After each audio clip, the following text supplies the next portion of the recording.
Começando mais uma aula sobre segurança. Então pega papel e caneta na mão, tira essa bunda do sofá, sai da inércia, cara, e vamos trabalhar, vamos fazer acontecer, vamos dar. Eu vou trazer para vocês uma teoria maravilhosa, uma teoria que é responsável por grandes mudanças, né, em grandes setores que necessitam de segurança acima da média. Essa teoria ela se chama teoria do queijo suíço, tá?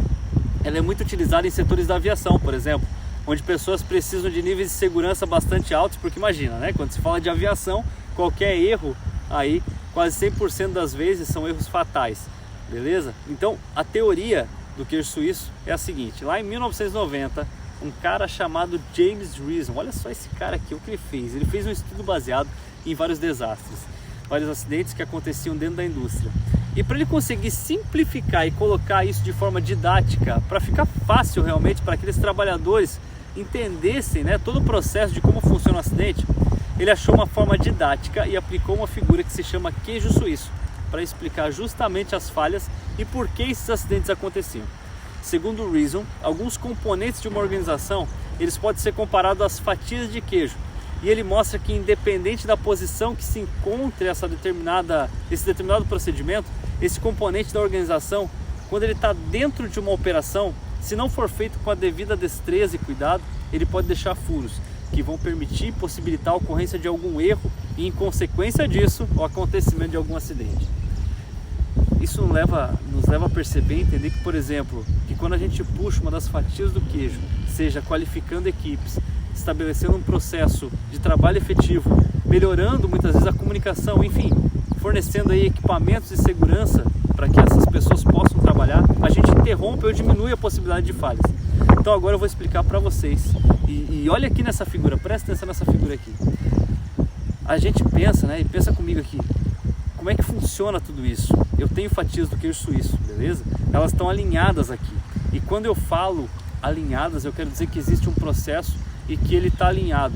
Então eu tenho o passo A, B, C, até eu chegar no produto final, que é o nosso caso aqui, é falar de atendimento de emergência, por exemplo.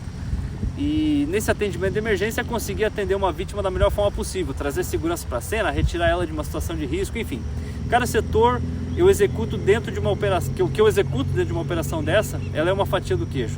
Só que nessas fatias ou nesses processos pode haver alguns buraquinhos, né? Como vocês já devem estar vendo aqui. Então, por exemplo, entrei numa operação com uma equipe que não é qualificada. Eu alinhei a primeira fatia do queijo com esse buraquinho. Mas o meu processo ele é bom e ele faz com que eu visse a tempo aí que a equipe não qualificada e eu conseguisse retirar a tempo essa equipe do meio de trabalho. Eu desalinhei a fatia do queijo. Eu desaliei a segunda fatia, que seria um processo falho. Meu processo foi efetivo, ele desalinhou, né, essa continuidade desse problema que esse queijo suíço podia me trazer. Mas não, imaginem que a minha equipe não é qualificada e meu processo ainda é falho e eu deixei aquela equipe trabalhar numa cena de emergência. Aí olha o que acontece, né? No momento em que estava trabalhando, eu vi que a minha comunicação era bastante adequada e eu consegui perceber que o meu sistema de comando de incidentes conseguiu verificar que aquela equipe não era qualificada e desalinhou novamente quando eu tive efetividade no processo de comunicação. Então, se o meu processo de comunicação não for efetivo, eu alinho mais um fator, aí a gente começa a elencar vários fatores aqui. Eu já tenho 3 problemas, né? Eu quero que vocês entendam que isso aqui são exemplos que eu estou dando, mas que a gente pode colocar em qualquer fator envolvendo isso aqui. Inclusive um equipamento inadequado, que eu, quando alinho todas as fatias, independente do número, mas sempre é mais que um, né? A gente nunca vai ver acidentes com um fator só. Sempre vai ser mais que 1, 2, 3, 4, 5. Quando eu alinho esses fatores, vários erros, né? Vários problemas, ou seja, várias fatias do queijo, com aquela possibilidade de erro, a probabilidade de um acidente acontecer é bastante grande.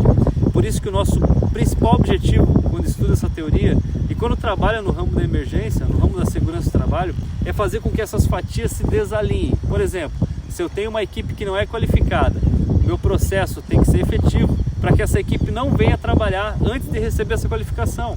Se a minha equipe não é qualificada, meu processo é falho, mas minha comunicação é adequada, é isso que vai frear o acidente. Tá conseguindo entender? Essa teoria, ela foi pensada para que empresas lá na década de 90, ela consiga se encaixar ainda nos dias atuais. Então, quando a gente fala de segurança, essa é uma das principais teorias que você tem que saber, que você tem que passar para os seus colegas. Então não guarda esse conhecimento, conta para pelo menos 5 pessoas e massifica muito bem tudo isso que eu estou falando dentro da tua cabeça. Todo mundo aqui sabe que a gente aprende muito mais quando repassa isso para alguém, quando a gente ensina alguém. Então não deixe essa oportunidade passar. É o momento que você tem de ensinar teu colega e não burlar procedimentos de segurança e manter sempre a atenção total dentro das operações. Então, revisando essa tarefa dessa aula, você vai escolher 5 colegas de trabalho. Você vai falar assim, ó: fala, ciclano, tem tempo? Vou te contar uma historinha. E dá essa aula para ele. Você vai arranjar uma resenha para 2 horas, só que contando história de acidente que já aconteceu, junto com essa teoria, cara, tu consegue aumentar isso aqui demais.